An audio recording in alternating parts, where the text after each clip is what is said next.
250 years, you guys. Jane Austen would have been 250 this year. And somehow, her book still feels so alive. Like you read Pride and Prejudice and suddenly you're clutching your chest like you're in the middle of Regency era. So this video, it's everything. Plot summaries of all her novels, my honest reactions, and which movie versions are totally worth binging. There's only one warning, it's going to be a little fangirly because I am a Jane Austen fan. So let's dive into the Austen universe.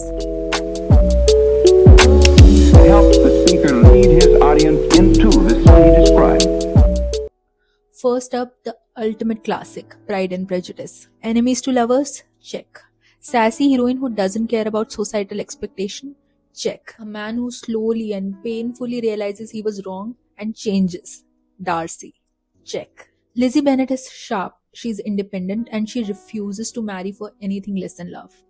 Mr. Darcy, on the other hand, he's proud, he's broody, and honestly very insufferable at first, but when he falls for her, oh my god. There is romance in this book, there is family chaos, there is so much societal pressure, it's almost exhausting, but it all feels so real. My feelings, it made me feel so seen, loved, and also very empowered.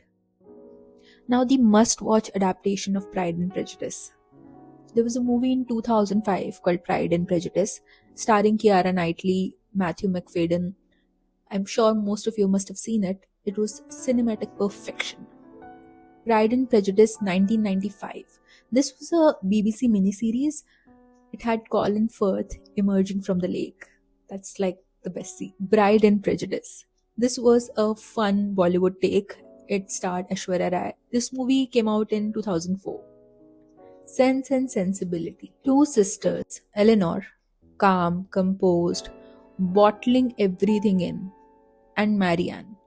She is dramatic, she's emotional, she has the main character energy. This book is about heartbreak, it's about hope, and holding your dignity when life almost sucker punches you.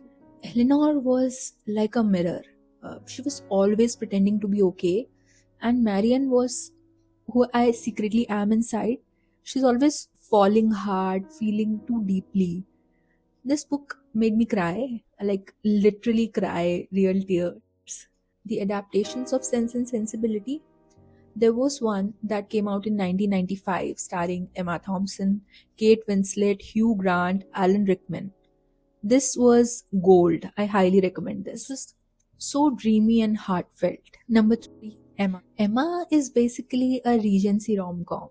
So Emma Woodhouse is the main character. She is rich, she's confident, she's beautiful, and she's way too convinced of her matchmaking skills. She's meddling in everyone's love life, but clearly clueless about her own. And Mr. Knightley, he is the patient king we all deserve. He calls her out, he challenges her, but he always respects her. This book made me laugh, it made me cringe, and it made me blush a little. She is a mess, and I love her for it. Adaptations. There was a 2020 movie starring Anna Taylor-Joy. It was aesthetically perfect. There was one in 1996 starring Gwyneth Paltrow. It had that old school charm. And Clueless, 1995. Yeah, Cher is Emma. That was cult classic reimagining. Number 4, Mansfield Park. Mansfield Park is Austen's most serious, least romantic book, but I would suggest you don't skip it. Fanny Price is quiet, morally strong, and honestly a bit hard to warm up to at first, but she grows on you. She doesn't bend. She doesn't chase. This book has got heavy themes like slavery, wealth, exploitation, and it's not exactly a cozy read, but it's really thought-provoking. This book obviously made me reflect more than swoon, and I really respect that. Adaptations of Mansfield Park. There was a 1999 version. It was very bold, very visually rich. It took liberties, but it was interesting watch. Then there was Mansfield Park 2007. It was a BBC version. I've not seen it, but the reviews I've seen, it says it's more true to the novel. I'm yet to watch it. Northanger Abbey. Northanger Abbey is Aston being cheeky and satirical. Catherine Morland, she's young and dreamy. She's obsessed with gothic novels. She starts imagining these dark secrets in every old house she visits. It's totally hilarious and relatable if you've ever read one too many thriller books. This book made me giggle. It made me nostalgic for my own overactive imagination. The adaptation for Northanger Abbey, there was this 2007 movie starring Felicity Jones. This She was so sweet in this movie. It was very romantic and fun. And finally, Persuasion. Anne is quiet. She's intelligent. She's heartbroken. She once gave up the love of her life because everyone told her it was not practical. Now, years later, he's back and she still loves him. It's about second chances, it's about regret, it's about longing, that one love you never forget. This book honestly wrecked me. The letter, "You pierce my soul. I'm half agony and half hope." I cried. I literally cried. The adaptation, there was a 2007 movie starring Sally Hawkins, Rupert Penry Jones.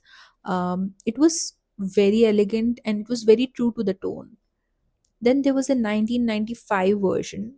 It was a low key production, but it was very emotionally solid. Then there was a 2022 adaptation starring Dakota Johnson.